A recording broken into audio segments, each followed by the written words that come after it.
নমস্কার, হুগলি আজকেতে আপনাদের সকলকে স্বাগত। আমি মৌমিতা শুরু করছি আজকের বিশেষ খবর। এই অংশটির নিবেদনে কেপিএস মল, জেলার সর্ববৃহৎ শপিং মল কেপিএস মল হুগলি। উচ্চ মাধ্যমিকের তৃতীয় সেমিস্টার ওএমআর শিটে প্রস্তুতি সভা রবীন্দ্র ভবনে।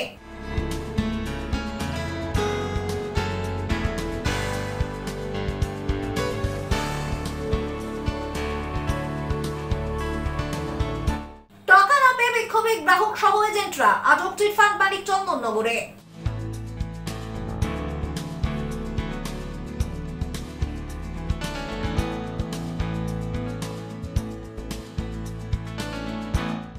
আসছে বিস্তারিত খবরে। উচ্চ মাধ্যমিক শিক্ষা সংসদের পক্ষ থেকে উচ্চ মাধ্যমিকের থার্ড সেমিস্টারের প্রস্তুতি সভা আয়োজিত হলো চুঁচুড়া রবীন্দ্র ভবনে। ওএমআর শিটে হবে এবারের পরীক্ষা, অর্থাৎ থার্ড সেমিস্টার। তারই হাতে কলমে প্রশিক্ষণ চুঁচুড়া রবীন্দ্র ভবনে। উচ্চ মাধ্যমিক শিক্ষা সংসদের পক্ষ থেকে উচ্চ মাধ্যমিকের থার্ড সেমিস্টারের প্রস্তুতি সভা আয়োজিত হলো। প্রসঙ্গত 2026 শিক্ষাবর্ষে মোট 4টি সেমিস্টারের মধ্যে দিয়েই সম্পন্ন হবে উচ্চ মাধ্যমিক পরীক্ষা, যার মধ্যে 2টি সেমিস্টার একাদশ শ্রেণীতে এবং বাকি 2টি সেমিস্টার হবে দ্বাদশ শ্রেণীতে। মূলত ছাত্রছাত্রীদের প্রতিযোগিতামূলক পরীক্ষার সম্যক ধারণা দিতে দ্বাদশ শ্রেণীতে আয়োজিত হবে প্রথম পরীক্ষা, যা থার্ড সেমিস্টার হিসেবে গণ্য হয়েছে। আগামী সেপ্টেম্বর মাসেই হবে সেই পরীক্ষা। পশ্চিমবঙ্গে বাংলা মাধ্যম স্কুলগুলিতে এই প্রথম এই পরীক্ষার সম্মুখীন হবে পড়ুয়ারা, যা সম্পূর্ণ বোর্ডের নির্দেশে হবে বলেই জানা গিয়েছে। তবে এবারের নবতম সংযোজন, পরীক্ষায় ব্যবহৃত হবে ওএমআর শিট। প্রথম 3টি লাইনে থাকবে পরীক্ষার্থীদের নাম, রেজিস্ট্রেশন নাম্বার ও রোল নাম্বার। যেখানে কোনো প্রকার ভুল হলে বাতিল হতে পারে পরীক্ষাও, এমনই খবর উচ্চ মাধ্যমিক শিক্ষা সংসদ সূত্রে। তাই আগাম সতর্কতা হেতু বিভিন্ন বাংলা মাধ্যম উচ্চ বিদ্যালয়গুলির প্রধান শিক্ষক শিক্ষিকাদের নিয়ে প্রস্তুতি সভা আয়োজিত হলো এই দিন, যেখানে হাতে কলমে প্রশিক্ষণ দেওয়া হলো সকলকে। উপস্থিত ছিলেন শিক্ষা সংসদের সভাপতি চিরঞ্জিত ভট্টাচার্য, সম্পাদক প্রিয়দর্শিনী মল্লিক। আজকে এই যে উচ্চ মাধ্যমিক পরীক্ষা 2026, এবার থেকে এই উচ্চ মাধ্যমিক পরীক্ষা 2026 বছর থেকে বছরে দুবার করে হবে, কারণ আমরা সেমিস্টার সিস্টেম করেছি। তো সেটা 24-25 একাডেমিক ইয়ার থেকে ক্লাস 11-এ হয়েছে, 25-26 থেকে ক্লাস 12-এ হয়েছে। এখন উচ্চ মাধ্যমিক পরীক্ষা বছরে দুবার করে হবে।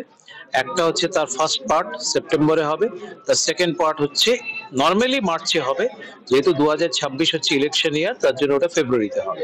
এই দুটো পার্ট, মানে এই দুটো পার্টকে আমরা বলছি সেমিস্টার 3 এবং সেমিস্টার 4। এই দুটো পার্টে সম্মিলিত যে টোটাল হবে সেইটা নিয়েই হচ্ছে final result, merit list, certificate সবই কিন্তু তার উপর ভিত্তি করে হবে। তো এইটা এই যে first part of the HS examination, যেটা সেমিস্টার 3, সেটা 8ই সেপ্টেম্বর থেকে 22শে সেপ্টেম্বর পর্যন্ত হবে। তারই কিন্তু প্রস্তুতি পর্বের মিটিং ছিল। এটা আমরা প্রত্যেক জেলাতেই আমরা প্রস্তুতি পর্বের মিটিং গুলো করছি। আমরা এছাড়া কিন্তু প্রত্যেক জেলায় প্রশাসনিক মিটিংও করছি, অ্যাডমিনিস্ট্রেটিভ মিটিং। আজকেও সকালে কিন্তু অ্যাডমিনিস্ট্রেটিভ মিটিং হয়েছে, মানে ডিএম অফিসের সমাজ, মানে যারা লাইন অ্যাডমিনিস্ট্রেশনের যারা অফিসার আছেন সবার সাথে মিটিং হয়েছে। আজকে প্রত্যেকটা জেলাতেই আবার সেকেন্ড হাফে আমরা টিচার্স মিটিং করছি। সমস্ত স্কুলের যারা হেড অফ দি ইনস্টিটিউশন আছেন, যারা অ্যাফিলিয়েটেড টু ডব্লিউবিসি এইচএসসি, তাদের সাথে, এবং যারা centre in-charge, centre secretary, venue supervisor, যারা আমাদের এখানকার যারা এক্স অফিসিও মেম্বার আছেন ডিএসসির, তাদের সবার সাথে জয়েন্ট কনভেনার ডিআই সাহেব সবাই সেই মিটিং এ থাকছেন। সেমিস্টার সিস্টেমে যেভাবে এটা ইমপ্লিমেন্ট করতে হবে আমরা সেই নিয়মাবলীগুলোই বললাম আর কি আপাতত। মানে সেটা তো অ্যানুয়াল প্যাটার্নের থেকে একটু আলাদা, সেমিস্টার প্যাটার্নে যা যা হবে আমরা সেটাই এতক্ষণ বিস্তারিত সেই আলোচনাই করলাম। স্কুলগুলো থেকে এইচওআইরা এসেছিলেন, আর যারা পরীক্ষার কেন্দ্রে যারা দায়িত্বে থাকবেন তারা ছিলেন, তারা শুনলেন। তৃতীয় ও চতুর্থ সেমিস্টারের নম্বর যোগ করে যথাক্রমে পরীক্ষার্থীর উচ্চ মাধ্যমিকের ফল প্রকাশিত হবে। তবে চতুর্থ সেমিস্টারটি হবে প্রশ্নপত্রের মাধ্যমেই। হাতে সময় কম, তাই বিদ্যালয়ের ছাত্রছাত্রীদের ওএমআর শিটের সাহায্যে পরীক্ষার প্রশিক্ষণ দেবেন বিদ্যালয়ের শিক্ষক শিক্ষিকারাই, রয়েছে এমনই নির্দেশিকা। 8ই সেপ্টেম্বর থেকে 22শে সেপ্টেম্বর পর্যন্ত এই পরীক্ষা হবে বলেই উচ্চ মাধ্যমিক শিক্ষা সংসদ সূত্রে খবর। এটা হচ্ছে উচ্চ মাধ্যমিক শিক্ষা সংসদ যে থার্ড সেমিস্টার পরীক্ষাটা নিতে চলেছে, সেপ্টেম্বরে হবে, তার একটা প্রস্তুতি সভা, প্রস্তুতি মিটিং যে জেলার কতগুলি কোথায় সেন্টার হয়েছে, মানে ভেন্যু হয়েছে, সেই সবগুলো নিয়ে প্রেসিডেন্ট ডক্টর চিরঞ্জীব ভট্টাচার্য এবং আমাদের সেক্রেটারি ডক্টর প্রিয়দর্শিনী মল্লিক মহাশয়া আমাদেরকে কাউন্সিলের কিছু গাইডলাইন্স আছে সেগুলো সব ব্যাখ্যা করে দিচ্ছেন। এবং আজকে জেলার, আমাদের হুগলি জেলার সমস্ত হায়ার সেকেন্ডারি স্কুলের প্রধান শিক্ষক শিক্ষিকা বা তাদের কোনো প্রতিনিধিকে ডাকা হয়েছে এবং venue supervisor, centre secretary, DI এবং যারা সেন্টার ইনচার্জ থাকেন অর্থাৎ এআই এবং এসআইরা, তাদের প্রত্যেককেই ডাকা হয়েছে উচ্চ মাধ্যমিক পরীক্ষার সাথে যারা যুক্ত। হ্যাঁ, এটা চালু হয়েছে বলতে আমাদের উচ্চ মাধ্যমিক শিক্ষা সংসদ ভারতবর্ষের মধ্যে প্রথম উচ্চ মাধ্যমিকটাকে 4টে সেমিস্টারে ভেঙে দিয়েছেন, অর্থাৎ ক্লাস 11-এ 2টো সেমিস্টার, ফার্স্ট অ্যান্ড সেকেন্ড, এবং ক্লাস 12-এ 2টো সেমিস্টার, থার্ড অ্যান্ড ফোর্থ।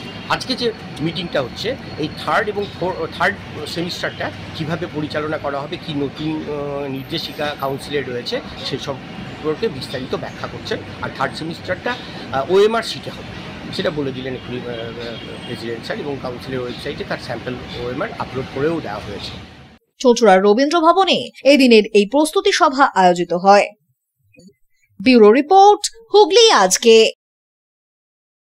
হিন্দমোটরে সাঁতারু বুলা চৌধুরীর বাড়িতে চুরির পর আবারও চুরির ঘটনা।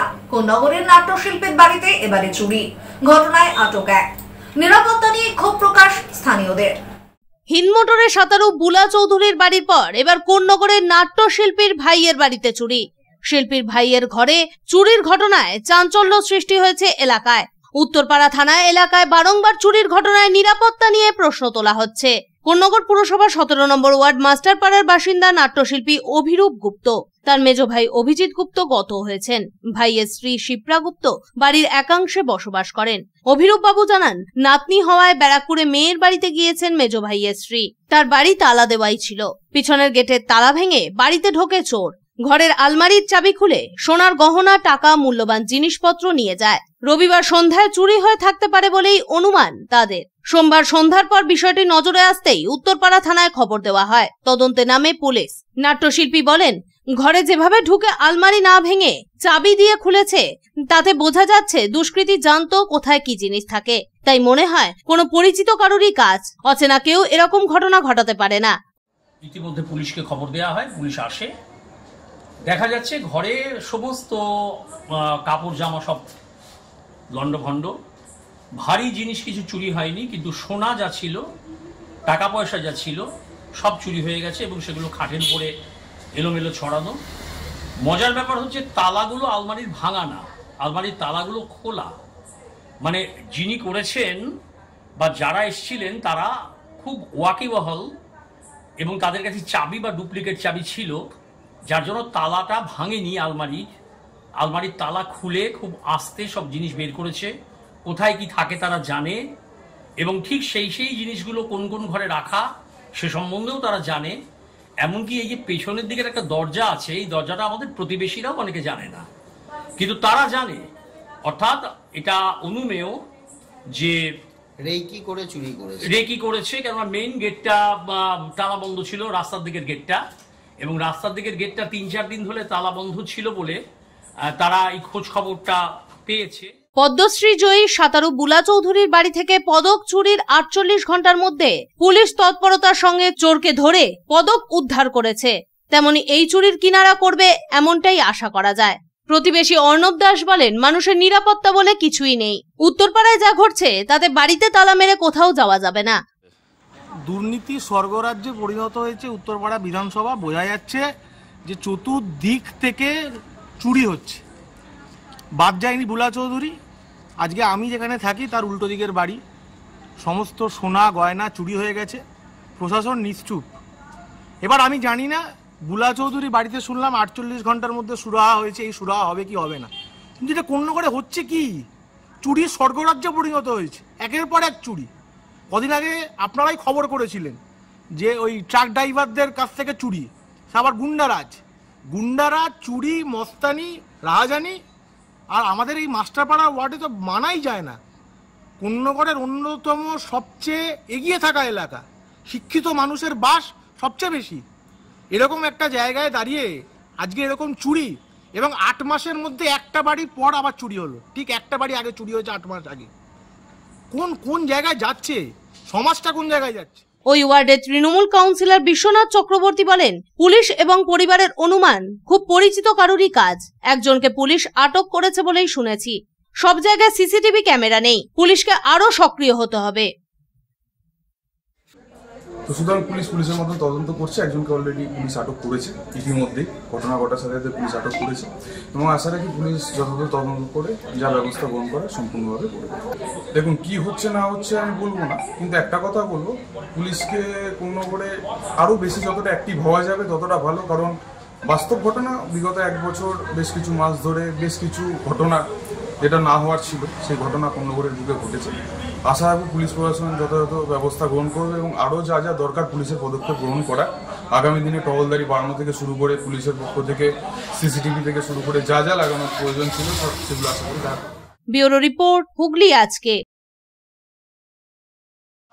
জিএমসিএল কর্মীদের পিএফ অনলাইন করতে হবে, অন্যথায় পিএফ ট্রাস্টি নির্বাচন করতে হবে সহ মোট 7 দফা দাবিতে বিজেপির বাঁশবেড়িয়া মণ্ডল সভাপতি সুরেশ চৌধুরীর নেতৃত্বে বিক্ষোভ সভা আয়োজিত হলো গ্যাঞ্জেস জুট মিলের সামনে। বাঁশবেড়িয়া মণ্ডল বিজেপির সভাপতি সুরেশ চৌধুরীর নেতৃত্বে গ্যাঞ্জেস জুট মিলের সামনে অনুষ্ঠিত হয়ে গেল এক বিক্ষোভ সভা। এদিন মূলত 7 দফা দাবিতে মজদুরদের পাশে দাঁড়িয়ে একটি বিক্ষোভ দেখানো হয় বিজেপির পক্ষ থেকে। এদিনের এই বিক্ষোভে উপস্থিত ছিলেন হুগলি জেলা বিজেপির সাধারণ সম্পাদক সুরেশ সাউ, বিজেপির হুগলি জেলা সহ সভাপতি জয়রাজ পাল, বিজেপি নেতা হরি মিশ্র, বিশ্বজিৎ রায়, গণেশ ঘণ্টাই সহ বাঁশবেড়িয়া কলবাজার এলাকার বিজেপি নেতৃত্বরা। এদিন এই বিক্ষোভ সভা দুপুর 1টা থেকে বিকেল 3টে পর্যন্ত অনুষ্ঠিত হয়। এরপরে মিল ফাঁড়ির ওসির হাতে স্মারকলিপি তুলে দেয় বিজেপির স্থানীয় নেতৃত্বরা। ব্যুরো রিপোর্ট, হুগলি আজকে। তারকেশ্বর শ্রাবণী মেলায় ও জলযাত্রীদের খোয়া যাওয়া মোবাইল তুলে দেওয়া হলো মোবাইল মালিকদের হাতে। এদিন মোট 18 জনের হাতে তুলে দেওয়া হয় সেই মোবাইল। তারকেশ্বর শ্রাবণী মেলা এবং জলযাত্রীদের হারিয়ে যাওয়া 18টি মোবাইল হরিপাল থানার পক্ষ থেকে ফেরত দেওয়া হলো প্রকৃত মালিকদের হাতে। সাইবার ক্রাইমের মাধ্যমে খোয়া যাওয়া 2,86,335 টাকা ফিরিয়ে দেওয়া হয় 3 জন প্রাপককে। হুগলি জেলার গ্রামীণ পুলিশের হরিপাল থানায় মঙ্গলবার এক সাংবাদিক সম্মেলনের আয়োজন করা হয়। গ্রামীণ পুলিশের ডিএসপি হেডকোয়ার্টার অগ্নিশ্বর চৌধুরী সাংবাদিকদের জানান, এরা সকলেই হরিপাল থানা এলাকার বাসিন্দা। এছাড়াও এদিন সাংবাদিক সম্মেলনে উপস্থিত ছিলেন তারকেশ্বর সিআই প্রশান্ত চক্রবর্তী, হরিপাল থানার ওসি অরূপ কুমার মণ্ডল এবং অন্যান্য পুলিশ আধিকারিকরা। যেরকম বিভিন্ন জায়গায় বহু লোক করছেন, সেরকম ভাবে কিন্তু দেখতে হবে যে আমাদের কিন্তু রিকভারিও ভালো আছে। এখন মানুষ আগের চেয়ে সচেতন হয়েছেন। তারা যে কোনো জায়গায় যদি প্রতারণার শিকার হন তো তারা সঙ্গে সঙ্গে এসে বিভিন্ন আমাদের থানায় এসে রিপোর্ট করছেন, যার জন্য কিন্তু হারিয়ে যাওয়া টাকা অনেকাংশেই রিকভারি করা সম্ভব হচ্ছে। যেমন আজকে আমরা এখানে 3 জন সাইবার ফ্রড ভিকটিম যারা আছেন তাদেরকে মোট এখানের দিকে আমরা একজনকে 1,27,000 টাকা, আরেকজনকে 52,724 টাকা এবং আরেকজনকে 1,06,611 টাকা ফেরত দিতে পেরেছি।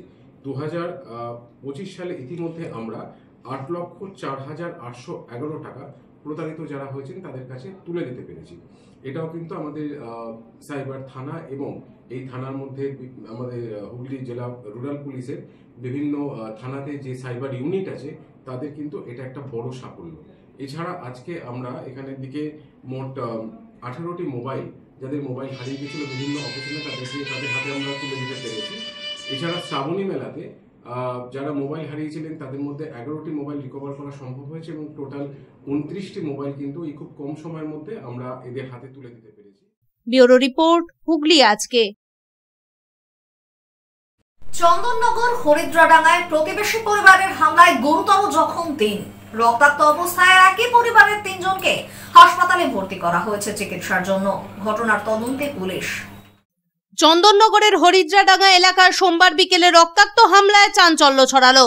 অভিযোগ, প্রতিবেশী পরিবারের হামলায় গুরুতর জখম হয়েছেন এক দম্পতি ও তাদের ছেলে। বর্তমানে তিনি চন্দননগর মহকুমা হাসপাতালে চিকিৎসাধীন। স্থানীয় পুলিশ সূত্রে জানা গিয়েছে, নিতাই মণ্ডলের পরিবারের সঙ্গে প্রতিবেশী কৃষ্ণ রায়ের পরিবারের দীর্ঘদিনের বিবাদ চলছিল। একাধিকবার অশান্তি চরমে পৌঁছানোর পর স্থানীয় কাউন্সিলর পাপিয়া সিংহ রায় 2 পক্ষকে বসিয়ে সমঝোতার চেষ্টা করেছিলেন, কিন্তু সমস্যার কোনো রকম সমাধান হয়নি। অভিযোগ, সোমবার বিকেলে আচমকাই কৃষ্ণ রায়ের পরিবারের কয়েকজন লাঠি, কাঠ ও বাঁশ নিয়ে মণ্ডল পরিবারের ওপর চড়াও হয়। এলোপাথারি মারধরে গুরুতর জখম হন নিতাই মণ্ডল, তার স্ত্রী এবং তাদের ছেলে। রক্তাক্ত অবস্থায় তাদের সেখান থেকে উদ্ধার করে চন্দননগর মহকুমা হাসপাতালে নিয়ে যাওয়া হয়। আমার ছেলেটা বাড়িতে ছিল, বাড়িতে থেকে ওই বাড়িতে যাচ্ছিল, ছেলেটা বের হয় না, ওদের সঙ্গে কোনো কথাই নাই। কি ঘটনাটা কি ঘটল? ঘটনা কিছুই না, আমাদের সঙ্গে কী বিপদ জানি না, আমি বলতে পারবো না ওরা কী কারণে ওরকম করছে। আমার ছেলে বাড়িতেই ছিল, বাড়ি থেকে আমাদের নতুন বাড়ি হচ্ছে ওখানে ও গেছে। কোথায় বাড়ি হচ্ছে? আমাদের ওই নিজেদের বাড়ি হচ্ছে, আমাদের বাপের বাড়ি আমি এখন থাকি, আমার নিজের বাড়ি হচ্ছে, ওই নিজের বাড়ির ছেলে গেছিল। কত নম্বর ওয়ার্ডে হচ্ছে? 1 নম্বর ওয়ার্ড, বলতেডাঙ্গা 1 নম্বর ওয়ার্ড। আর ওখানে গিয়ে আমার ছেলেকে বলছে তুই এখানে কেন এসেছিস, তুই এখান থেকে চলে যা, তোদের এই বাড়িতে থাকতে দেবো না বলে ওকে বেধারক মার মেরেছে, যতটা পেরেছে সামলেছে। কৃষ্ণ রায়, আর ওর মা হচ্ছে পুষ্প রায় আর সুবল রায়। আর তারপরে তারা কে হয়? ওই কৃষ্ণ রায়ের মা, ওরা পাশের বাড়ি। ওরা দীর্ঘদিন ধরে আমাদের সঙ্গে এরকম অশান্তি করছে, থানাতেও অনেক কিছু দেওয়া হয়েছে, থানা থেকে কোনো রকম কিচ্ছু কোনো ব্যবস্থা নেয় না। মঙ্গলবার এই ঘটনায় থানায় লিখিত অভিযোগ দায়ের করেন মণ্ডল পরিবারের আত্মীয়রা। পুলিশ জানিয়েছে অভিযোগের ভিত্তিতে তদন্ত শুরু হয়েছে, তবে এখনো পর্যন্ত কারোর গ্রেপ্তারির খবর মেলেনি। ব্যুরো রিপোর্ট, হুগলি আজকে। সপ্তসুর সঙ্গীত শিক্ষা কেন্দ্র, এখানে যত্ন সহকারে উচ্চাঙ্গ সঙ্গীত, রবীন্দ্রসঙ্গীত, নজরুল গীতি ও আধুনিক গান শেখানো হয়। ঠিকানা 2 নম্বর কাপাসডাঙ্গা, হুগলি। যোগাযোগ 7439323603। এখন নিয়ে নেব একটা ছোট্ট বিরতি। বিরতির পর থাকছে টাকা না পেয়ে বিক্ষোভে গ্রাহক সহ এজেন্টরা, আটক chit fund Malik চন্দননগরে।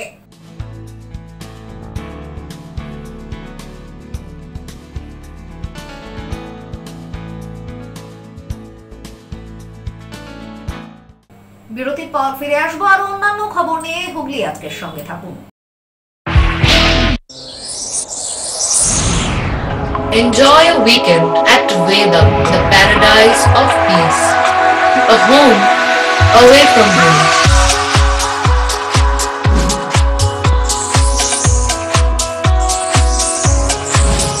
See yourself resonating with the nature.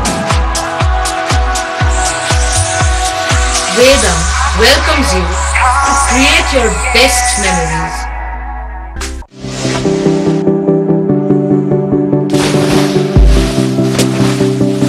Fasten your seatbelts as you take a tour around your marine wonderland.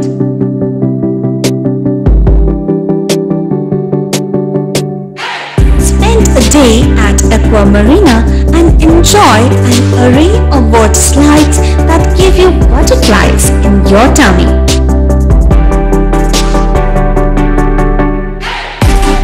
Aqua Marina is a holistic weekend destination for friends, family and couples and offers magic to soothe your body, mind and soul.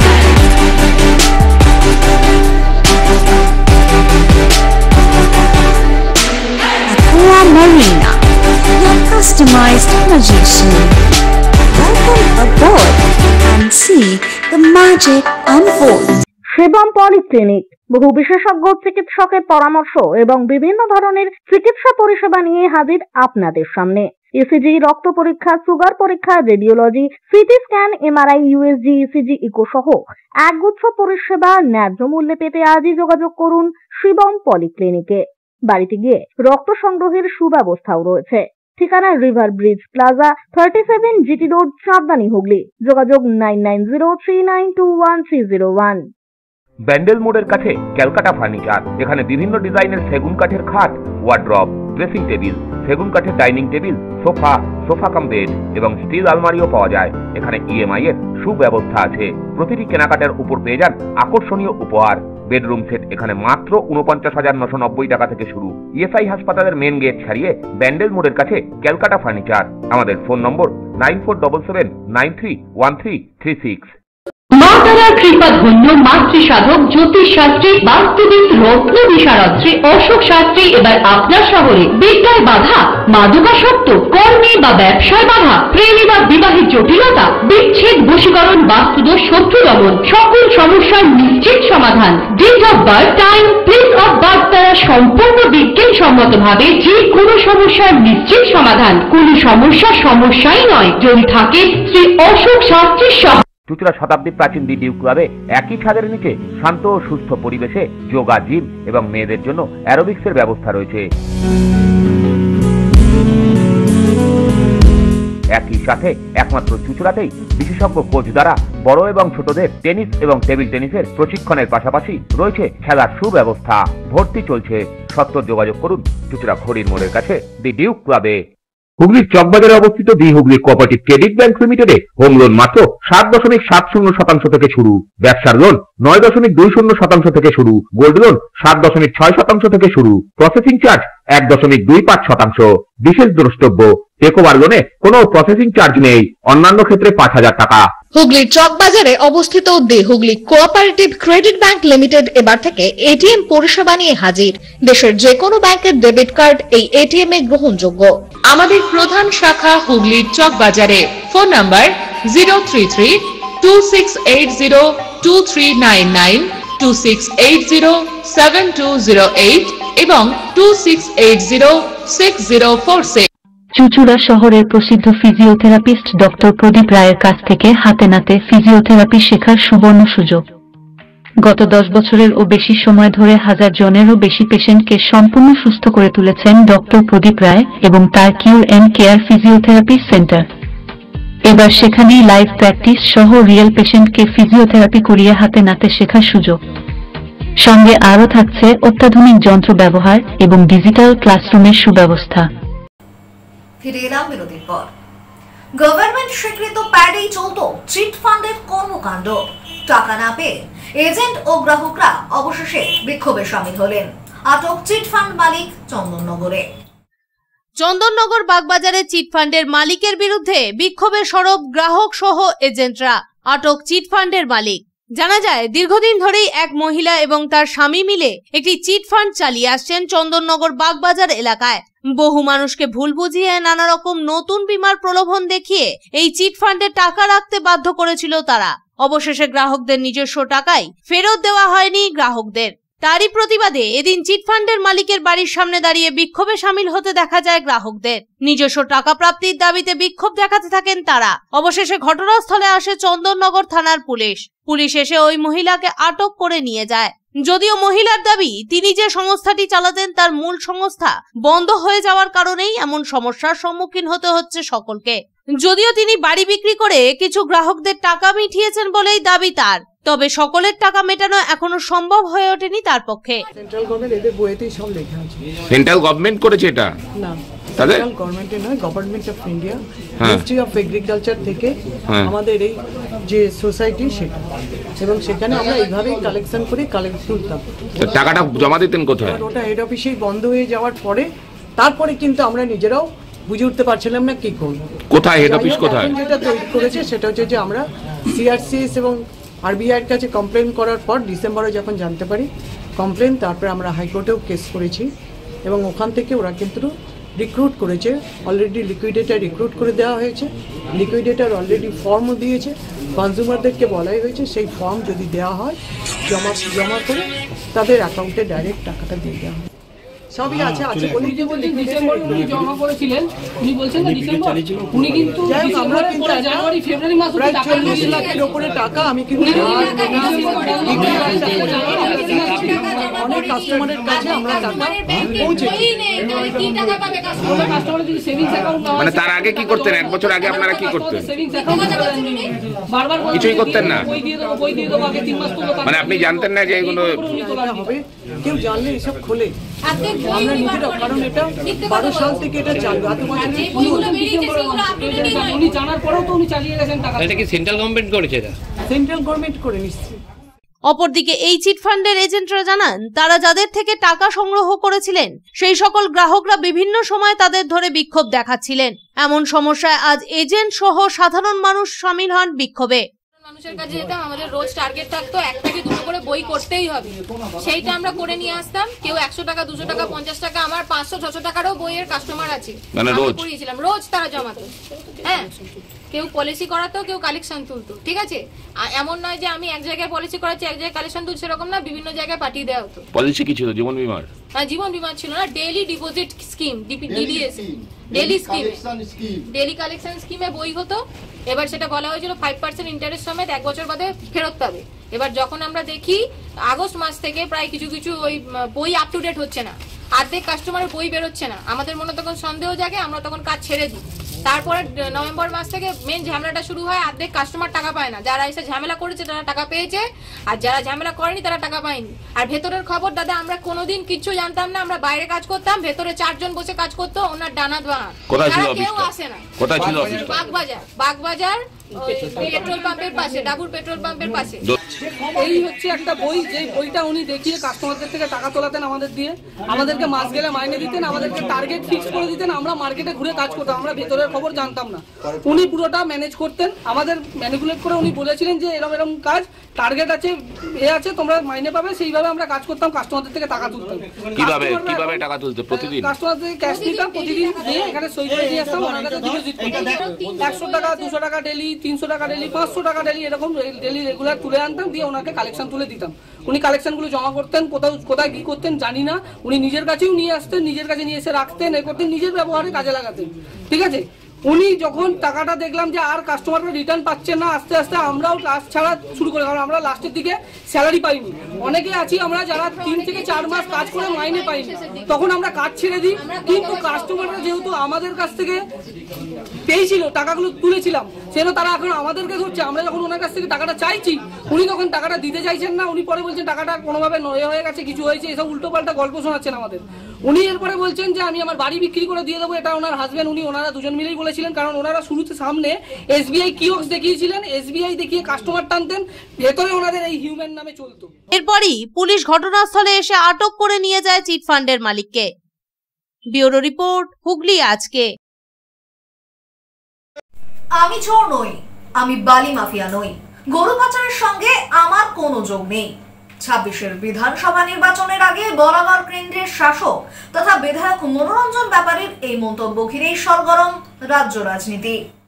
26-এর বিধানসভা নির্বাচনকে সামনে রেখেই সরগরম রাজনীতি। এর মধ্যেই বলাগড় কেন্দ্রের শাসক বিধায়ক মনোরঞ্জন ব্যাপারীর মন্তব্য ঘিরে তৈরি হয়েছে নতুন জল্পনা। মনোরঞ্জন ব্যাপারী স্পষ্ট ভাষায় জানিয়েছেন, আমি চোর নই, আমি বালি মাফিয়া নই, গরু পাচারের সঙ্গে আমার কোনো যোগ নেই। তার দাবি, নিজের রাজনৈতিক জীবনে তিনি সবসময় সৎ থেকেছেন, আর এই কারণেই মানুষের কাছে তার গ্রহণযোগ্যতা রয়েছে। কিন্তু এই বক্তব্য ঘিরেই শুরু হয়েছে বিতর্ক। রাজনৈতিক মহলের একাংশের মতে বলাগড় আসনে প্রার্থী বাছাই নিয়ে দলের ভেতরে বেশ কিছু অস্বস্তি তৈরি হয়েছে। ফেসবুক ও বিভিন্ন সোশ্যাল মিডিয়ায় ইতিমধ্যেই বিদ্রোহী প্রচার শুরু হয়েছে, যেখানে মনোরঞ্জন বাবুকে সরিয়ে অন্য কাউকে প্রার্থী করা হতে পারে বলে নানান গুঞ্জন চলছে। মনোরঞ্জন বাবুর এই মন্তব্যে যেন আরো ইন্ধন পেল সেই জল্পনা। তিনি নিজেও ইঙ্গিত দিলেন, তার সততা নিয়ে কেউ প্রশ্ন তুলতে পারবে না, তবে রাজনৈতিক প্রতিদ্বন্দ্বীরা তার ভাবমূর্তি ক্ষুণ্ণ করার চেষ্টা করছে। রাজ্যের সামগ্রিক পরিস্থিতিতে এখন এক ধরনের টাইট ফাইট শুরু হয়েছে। 26-এর ভোট যত এগিয়ে আসছে, ততই শাসক ও বিরোধী শিবিরে চাপানুতর তীব্র হচ্ছে।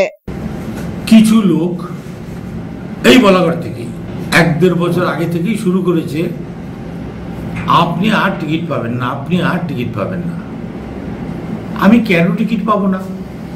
আমি কি কোনো অন্যায় কাজের সঙ্গে যুক্ত?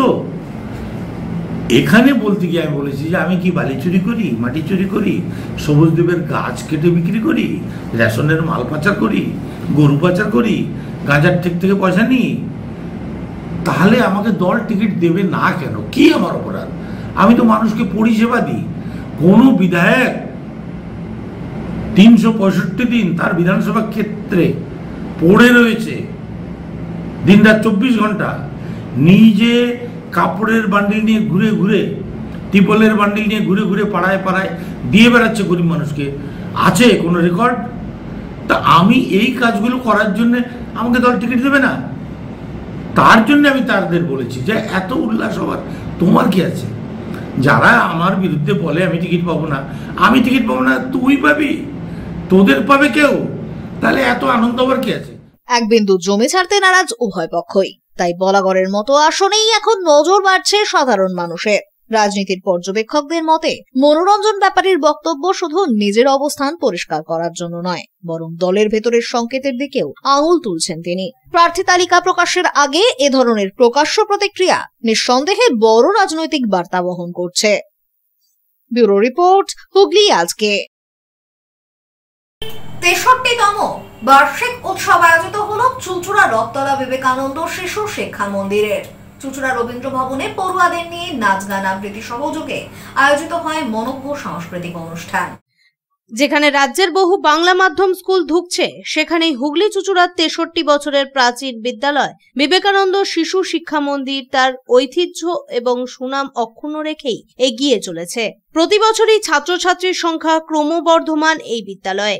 সম্প্রতি বিদ্যালয়ে 63তম বার্ষিক উৎসব অনুষ্ঠিত হলো চুঁচুড়া রবীন্দ্র ভবনে। ছোট ছোট ছাত্রছাত্রীদের নাচ গান আবৃত্তি মন ভরিয়ে দেয় উপস্থিত দর্শকদের। সন্ধ্যায় বার্ষিক পরীক্ষায় কৃতী ছাত্রছাত্রীদের হাতে পুরস্কার তুলে দেওয়া হয়। অনুষ্ঠানে প্রধান অতিথি হিসেবে উপস্থিত ছিলেন বিশিষ্ট শিক্ষানুরাগী ও সমাজসেবী দেবাশিস মুখার্জি, বিশিষ্ট শিক্ষক শান্তনু মিত্র। এছাড়াও উপস্থিত ছিলেন বিদ্যালয়ের সম্পাদক সৌমিত্র সিংহ, সহ সম্পাদক সঞ্জীব ঘোষ প্রমুখ। অনুষ্ঠান প্রসঙ্গে বিশিষ্ট শিক্ষানুরাগী দেবাশিস মুখার্জি বলেন, আজকের দিনে যখন বাংলা মাধ্যম স্কুলগুলো নানা সমস্যায় জর্জরিত, তখন বিবেকানন্দ শিশু শিক্ষা মন্দির একটি উজ্জ্বল দৃষ্টান্ত। চুঁচুড়া রথতলা বিবেকানন্দ শিশু শিল্প মন্দির, শিশু শিক্ষা মন্দির, এই শিক্ষা মন্দিরের সৃষ্টি হয়েছিল 1963 সালে। পায়ে পায়ে আজকে 2025-এ পৌঁছে গেছি। আজকের দিনে স্কুল প্রতিষ্ঠা পেয়েছে 18ই আগস্ট। তো আজকের দিনে আমার কিছু বলার হচ্ছে, যার নামে এই স্কুল, যার নামেই বিদ্যালয়, তিনি হচ্ছে আমাদের মহান পুরুষ, আমাদের মহাপুরুষ শ্রী শ্রী স্বামী বিবেকানন্দ। স্বামীজির একটা কথা আমি না বলে থাকতে পারছি না। তিনি বলেছিলেন, education is the manifestation of perfection already in man. বিদ্যালয়ের পক্ষে সম্পাদক সৌমিত্র সিংহ জানান, বিদ্যালয়ের এই দীর্ঘ পথ চলা সম্ভব হয়েছে শিক্ষক শিক্ষিকা, ছাত্রছাত্রী এবং অভিভাবকদের সহযোগিতায়। আমরা শিক্ষার মান ধরে রেখে আরও এগিয়ে যেতে চাই। ব্যুরো রিপোর্ট, হুগলি আজকে। কৃষি জমি রক্ষা আন্দোলনের অমর শহীদদের স্মরণে হুগলি চুঁচুড়া পৌরসভার 6 নম্বর ওয়ার্ড তৃণমূল কংগ্রেসের উদ্যোগে আয়োজিত হল স্বেচ্ছায় রক্তদান শিবির। কৃষি জমি রক্ষা আন্দোলনের অমর শহীদদের স্মরণে পাশাপাশি প্রয়াত তৃণমূল কংগ্রেস নেতা অতনু ব্যানার্জি ও প্রবীণ তৃণমূল কংগ্রেস নেতা শৈলেন্দ্রনাথ চন্দ এবং তৃণমূল কংগ্রেসের সদস্য শ্যাম সুন্দর বিশ্বাসের স্মৃতির উদ্দেশ্যে হুগলি চুঁচুড়া পৌরসভার 6 নম্বর ওয়ার্ড তৃণমূল কংগ্রেসের উদ্যোগে ও গৌরহরি ভবন পরিচালন কমিটির পরিচালনায় 22তম স্বেচ্ছায় রক্তদান শিবির আয়োজিত হল। রক্ত সংকট মোচনে মূলত এদিনের এই রক্তদান শিবির। পাশাপাশি আয়োজিত হয় কৃতী ছাত্রছাত্রীদের সম্বর্ধনা প্রদান অনুষ্ঠানও। এদিনের এই রক্তদান শিবিরে প্রায় 40 জন রক্তদাতা স্বেচ্ছায় রক্তদান করেন। এই শিবিরের উদ্বোধন করেন হুগলি লোকসভার সাংসদ রচনা বন্দ্যোপাধ্যায়। পাশাপাশি উপস্থিত ছিলেন সপ্তগ্রামের বিধায়ক তপন দাশগুপ্ত, জেলা পরিষদের মৎস্য ও প্রাণী সম্পদ দপ্তরের কর্মাধ্যক্ষ নির্মাল্য চক্রবর্তী, হুগলি চুঁচুড়া পৌরসভার পৌর প্রধান অমিত রায়, চুঁচুড়া শহর তৃণমূল কংগ্রেসের টাউন প্রেসিডেন্ট সঞ্জীব মিত্র সহ অন্যান্যরা। এদিনের সমগ্র কর্মসূচির আয়োজক ছিলেন ওই ওয়ার্ডের জনপ্রতিনিধি ঝন্টু বিশ্বাস। ব্যুরো রিপোর্ট, হুগলি আজকে। আসছি আবহাওয়ার খবরে। গত 24 ঘন্টায় হুগলি জেলার সর্বোচ্চ তাপমাত্রা 30 ডিগ্রি সেলসিয়াস, সর্বনিম্ন 27 ডিগ্রি সেলসিয়াস। বাতাসে আপেক্ষিক আর্দ্রতা সর্বোচ্চ পরিমাণ 78%। বৃষ্টিপাত হয়েছে বিক্ষিপ্ত ধরনের। শেষ করার আগে খবরের বিশেষ বিশেষ অংশ আরো একবার। উচ্চ মাধ্যমিকের তৃতীয় সেমিস্টার ওএমআর শিটে প্রস্তুতি সভা রবীন্দ্র ভবনে।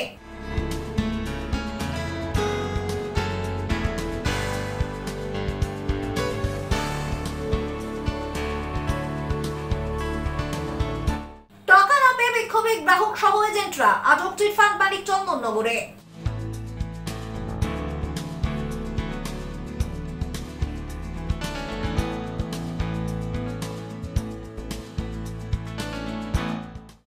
এখনকার মতো খবর এই পর্যন্তই। প্রতিদিন রাত 8টায় সিটি কেবলে 319 নম্বর চ্যানেলে, এছাড়াও ফেসবুক ও ইউটিউবে দেখতে ভুলবেন না হুগলি আজকে। নমস্কার।